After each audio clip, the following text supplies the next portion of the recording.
Hi YouTube, it's Charles or Akaboo69. I don't care. Or as hairy as I'm looking, you can call me Radagast because I'm pretty much look like him. Okay, I want to talk about emotional attachment and getting over your past and embracing the new.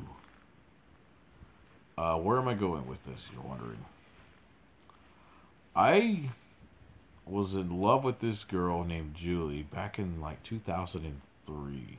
Okay, it's 2017 now. And she was the first girl to really like me. So, like, she grew on me and I fell for her hard. And the thing is, we both liked each other at two different times, so nothing ever happened. Which, honestly, once I'm finished telling the story, you'll see that it's for the better that nothing did happen. But, nonetheless, I fell for her very deeply. She liked me too, you know. We were friends.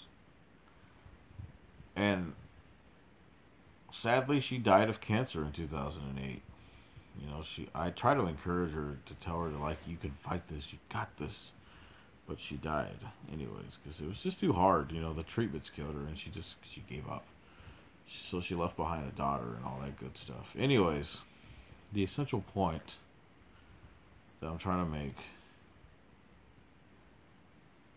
is I'm still into her, and I finally had this realization that I'm still in love with this girl. I still like her a lot.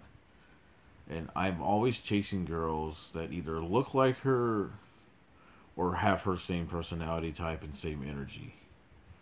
But the problem is, girls of her personality type are actually not a good mix for me. I'm a lot more stable and grounded, a lot more just kind of chill. And girls like her, may she rest in peace. I mean this with no disrespect, but this is just a straight up fact.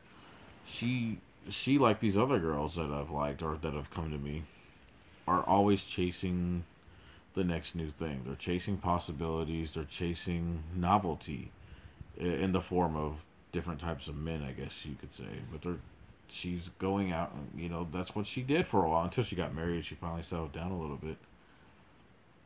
It's hard to rake that girl in though. But the thing is, girls like her are what I go after, but it never really works out because like that type of girl, you have to make sure they're happy. I mean, always making sure they're happy, but this type of girl gets bored easily. You got to make sure the relationship with this type of girl is always interesting. Because once they get bored, they're going to go find a new possibility, and you are out of the picture. And I'm glad I never dated her because I could have been one of those other guys that would have experienced that. But I noticed that trend with her. She was always chasing something new, whether it's a new guy, then after a while she would move a lot of different places, work different jobs. She was constantly on the move for possibilities and different changes and just constantly going from here to there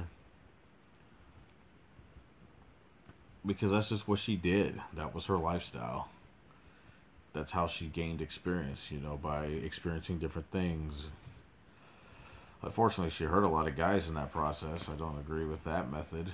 But at the same time, that's just kind of the exploratory nature of how she was.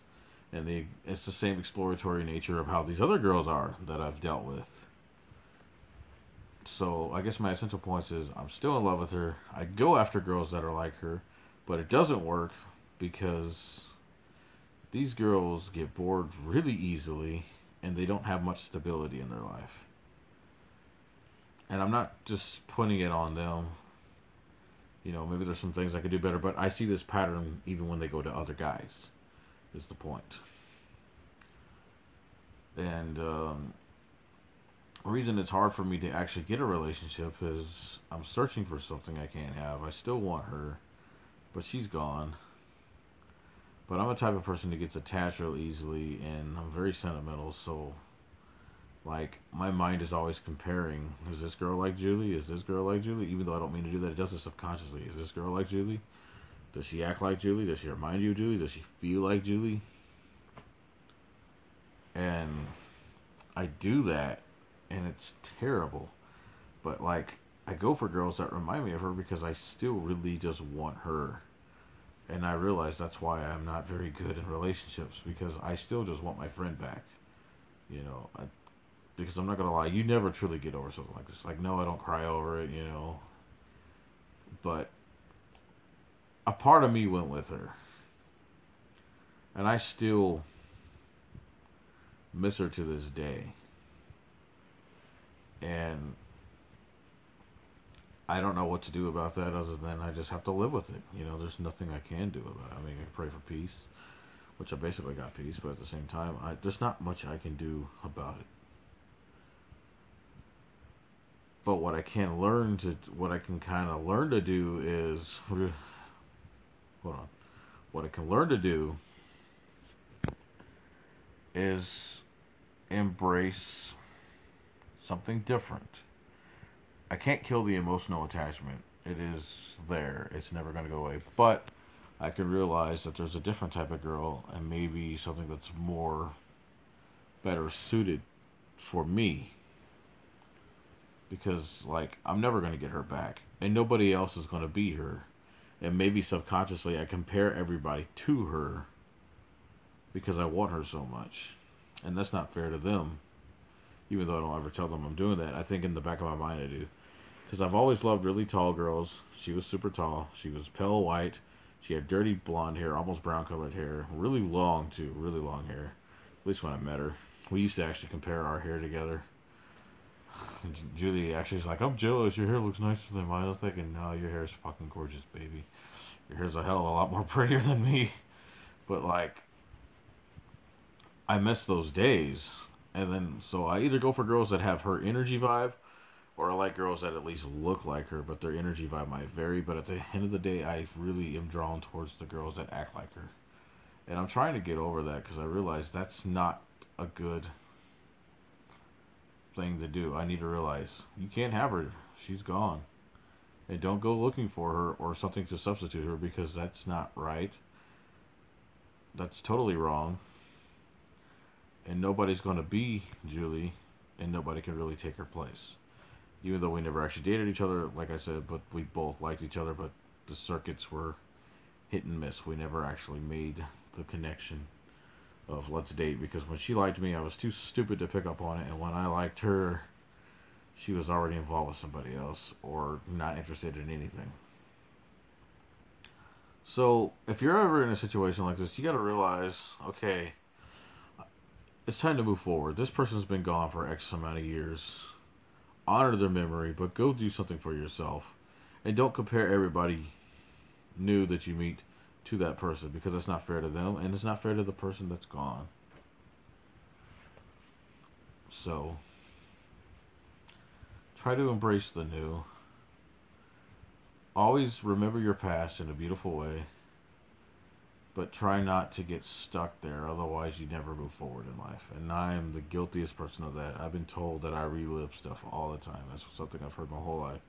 Get over your past, get over your past, get over your past. Stop reliving your past, blah, blah, blah, blah, blah, blah, blah, blah, blah. You know, and I'll be honest, I do get emotional attachment to things, which is why, like, no, how do I explain it? Okay. Like, I'll listen to old songs from many years ago that remind me of a different time of my life. I will,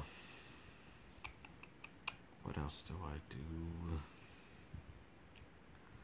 I will, okay, I keep a couple of things from my past, not too much, but I'll do things that basically trigger my past, whether it's recording my band practices, recording our shows, watching the shows, listening to practices, listening to old songs in general that remind me of my past. I also have a bad habit of like stuff I wrote years ago. I'll play those same riffs in different bands just messing around because I'm still very attached to everything I've ever written and I like thinking about old ideas. I guess we can call it that, whatever. But at the same time, you can't live in that past. You have to move forward and do something new. You know, you got to realize that the days are fleeting. Embrace tomorrow because you're not even promised a tomorrow. You don't know what's going to happen tomorrow, so you might as well embrace it when it gets here. Because if you stay in your past, you're never going to move forward in life, and you can apply that to anything. So, anyways, I guess that's my point. Later.